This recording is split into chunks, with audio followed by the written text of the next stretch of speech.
This is the Mid-Continent Railway Museum in North Freedom, Wisconsin. Mid-Continent Railway Museum is the operating branch of the Mid-Continent Railway Historical Society. The museum's goals include the restoration and operation of railroad equipment from the time period of roughly 1880 through 1916.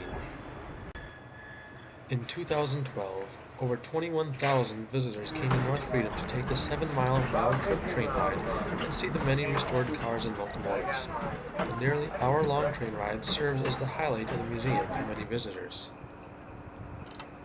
In this video, we will follow a Mid-Continent crew as they prepare the train and take museum visitors on a ride to the end of the line.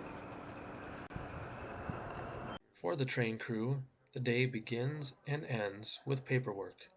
Even though it is a short museum railroad, Mid-Continent is still subject to the same regulations as any for-profit railroad.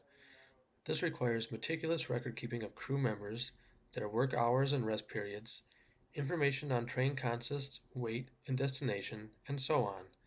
This gets recorded in the train delay report. All trains coming and going from the station must also be recorded in the train register. While the train delay report follows a single train's activity, the train register follows a single railroad station's activity. This would typically be recorded by a station agent, but during the average summer day when only one train is operating, the conductor will simply take care of this himself.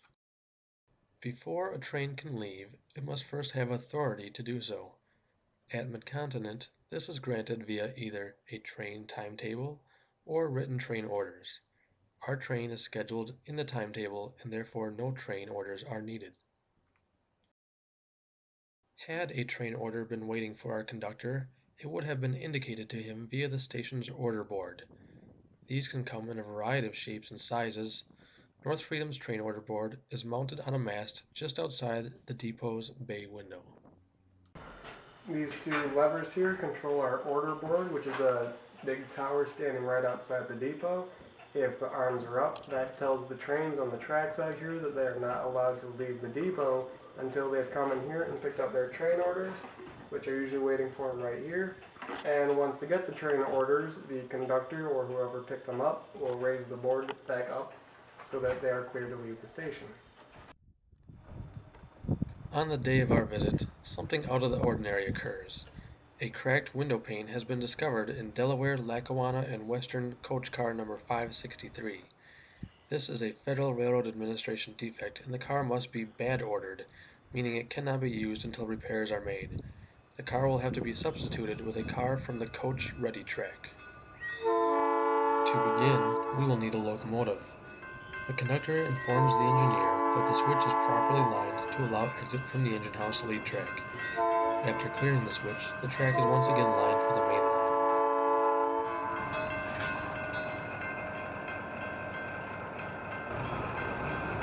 In order to swap out the bad ordered car, a few switching moves will be required.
Meanwhile, on the nearby freight house track, a blue flag is up.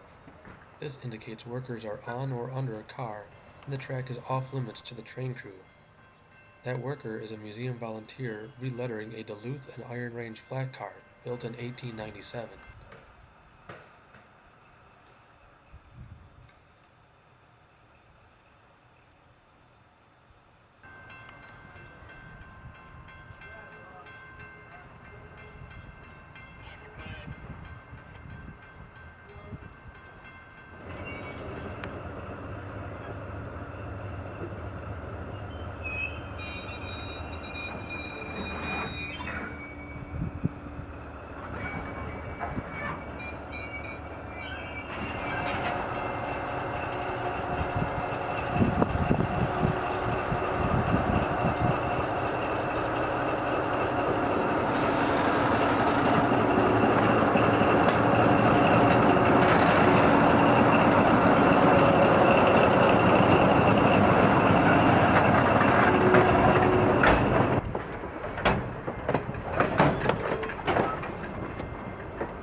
In the restored depot built in 1894, the ticket office is beginning to see museum visitors trickle in.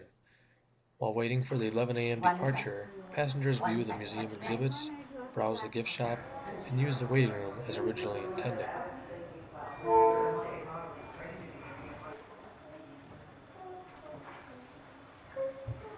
For the train crew, inspections must be made on the new consist so as to ensure all safety equipment is in operating order.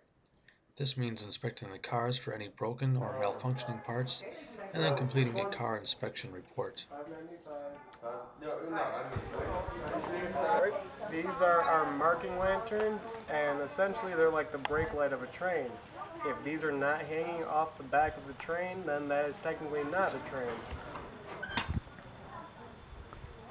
And the way that we put these markers onto the train is by putting them up into the brackets, which are found on each end of all train cars and locomotives. Stay within the car itself at all times, and don't go onto the end platforms or cross in between the cars while the train is moving.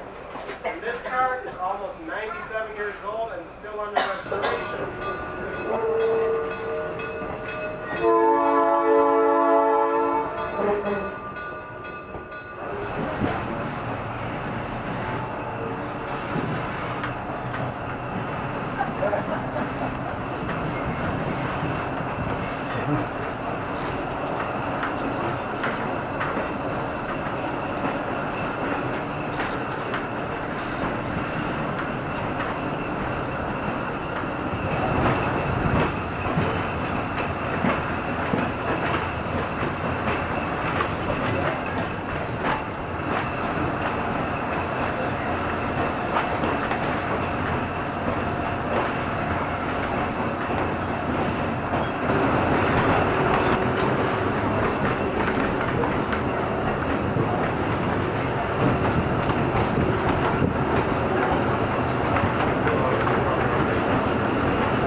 are going to get off. I'm going to ask you to get off on my left of the train.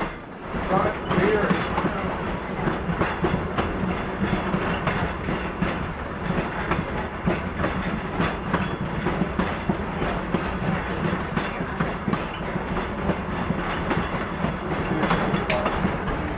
I was thinking of canned soup that I got in mind.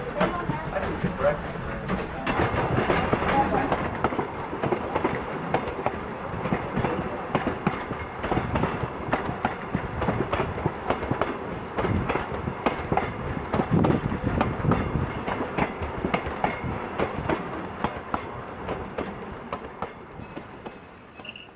Roughly 20 minutes after departing, the train reaches the end of the line, an old rock quarry. Here, passengers on the summertime trains have an opportunity to get off and look at displays and inspect the locomotive up close.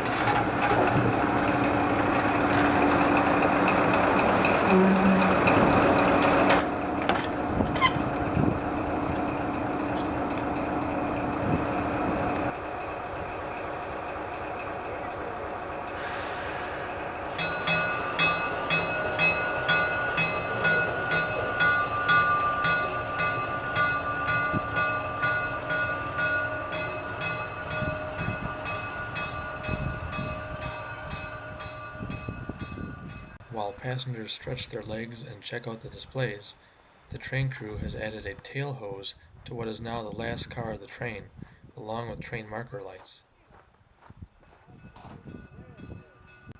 The conductor has moved down to the caboose and now explains the process of coupling the locomotive to the train once again.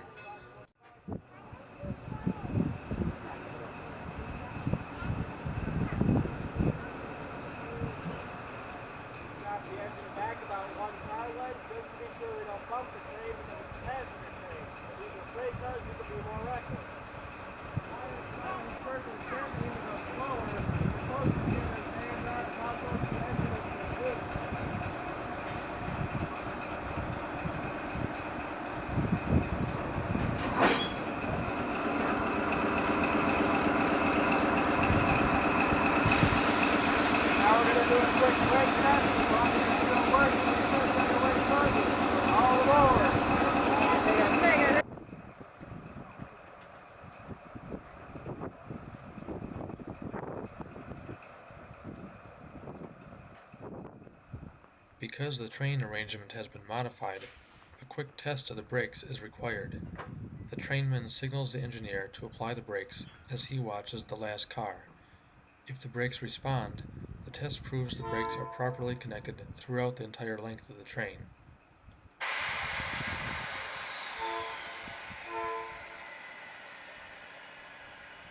With the tests complete, the conductor gives the engineer a highball signal for a return to North Freedom.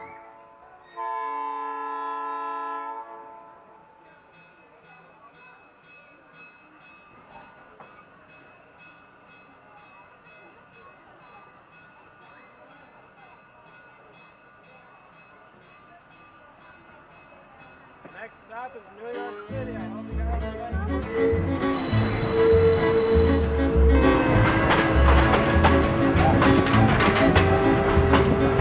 Listen, folks, and I'll tell you my tale of the golden age of the big iron rail. Life was different in days gone by. Didn't have cars and no fire. If you needed to travel from here to there, free from worry and free from care, the way to travel and ease your brain was on a railroad passenger train. The railroad depot was the center of town. That's where all the young boys hung around, waiting to wave to the engineer or watch the conductor with a stately air. The big bell rang and the whistle screamed. To run an engine was every boy's dream. Promise of adventure that always came with the haunting sound of a railroad train.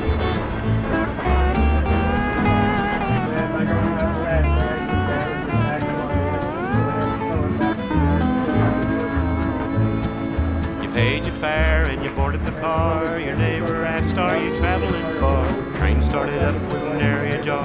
Relaxed in your chair in the parlor car. Dinner in the diner in high-class style. Rolling at 70 all the while. The food was great and the service the same on a railroad passenger train.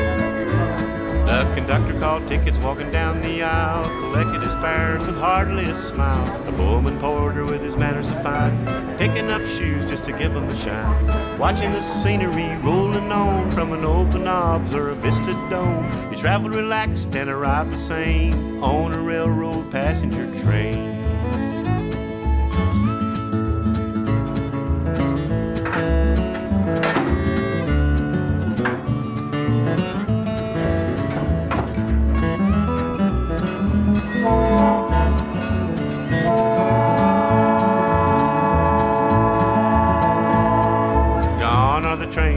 So well, like the Golden Rocket and the Southern Belle, the Texas Eagle and the Wolverine, and the Panama Limited to New Orleans, Pocahontas and the Banner Blue, Pioneer Zephyr and the Cannonball too. Deep in memory, we cherish the fame and the glory and the grandeur of the passenger